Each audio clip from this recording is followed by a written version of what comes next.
Okay. This January, our department received a complaint from a worker at a hospital that disclosed to us that a patient was admitted. We were informed that she had at least 3 cats in her home, all of which were confined to crates in different spaces throughout the house. It wasn't until arriving to the property and opening the front door that we realized the collection of personal items that this owner had inside of her home. We did contact the Reading Fire Department as well, just to cover our boundaries there and make sure that if we did get staff into this home and there was an accident, or because of the level of items in the home, somebody got hurt, we had someone there to assist. After a few feet of getting into the living room, I could observe a cage that the owner did describe to us that was housing a cat. Hi, baby. Oh my goodness. Hi, honey. Going into this property, we were not optimistic that we were going to find these animals in good health or even alive. So it was a little shocking, and in a good way, that when we found this first cage, we noticed that the first cat was responsive. Once locating that animal, we were able to work together to remove the animal from the cage. We did have to remove a large number of the personal belongings that were around the cage in order to get that cat out successfully and safely. You want to get out of here? All right. You ready to go up? Once that first animal was removed, we then entered the second floor.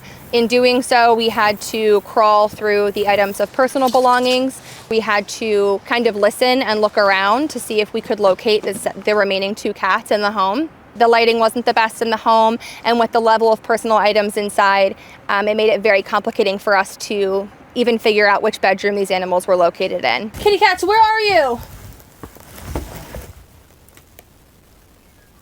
You hear it? Thankfully, one of them started meowing when we called out for them to try to locate where they were, and we were able to find out that 2 were pretty close to each other in a back bedroom. Hi, kitty cats. Good job meowing. Hi, babies. Thankfully, that front bedroom had a window that was accessible to the outside of the house.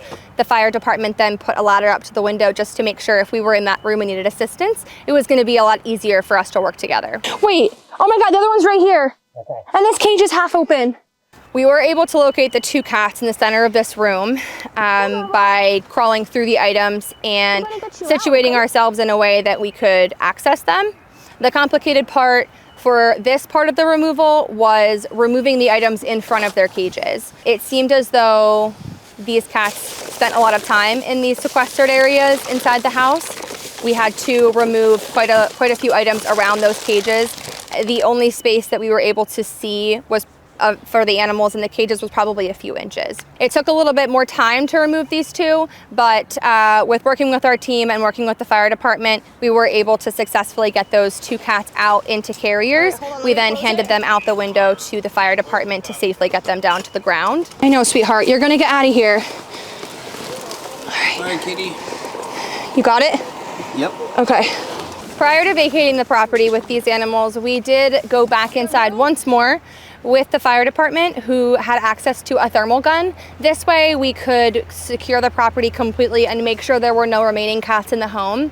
Just because it was so complicated for us to find the initial 3 cats, we wanted to make sure that we didn't pick up any heat anywhere else where there may be cats sequestered into cages that we couldn't see. While going through the home, we also double-checked every other existing carrier, cage, or something that looks like it may have housed a cat in the past, and made sure they were all clear of any animal before leaving the property. At this point, we transported the animals back to the shelter. They immediately saw our medical team and got evaluated just to make sure that they were healthy and had everything that they needed. Out of the cats that we removed from this property, 2 out of the 3 were happily adopted and are in their forever homes at this point. Unfortunately, one of the cats we did remove from the home did not make it, despite our efforts to try to provide it, medical attention and things of that nature. But we are thankful that we were able to help this owner get these cats out of this home. If we weren't there to remove these animals and we weren't there to provide her this assistance, we wouldn't know what would happen to these animals, and they may have suffered, a far worse situation. It is only when human and animal support services come together that we are able to have positive outcomes like we did for these cats. Thanks to our animal protection team, the owner of these animals was able to safely recover in the hospital, knowing that both she and her cats were being supported. You can ensure that we will continue to be there for people in our community when they need us most. Any donation made today of $50 or more will be eligible to receive this animal protection themed t-shirt, and every donation up to $20,000 will be matched. Head over to berksarl.org/draft day to show your support today.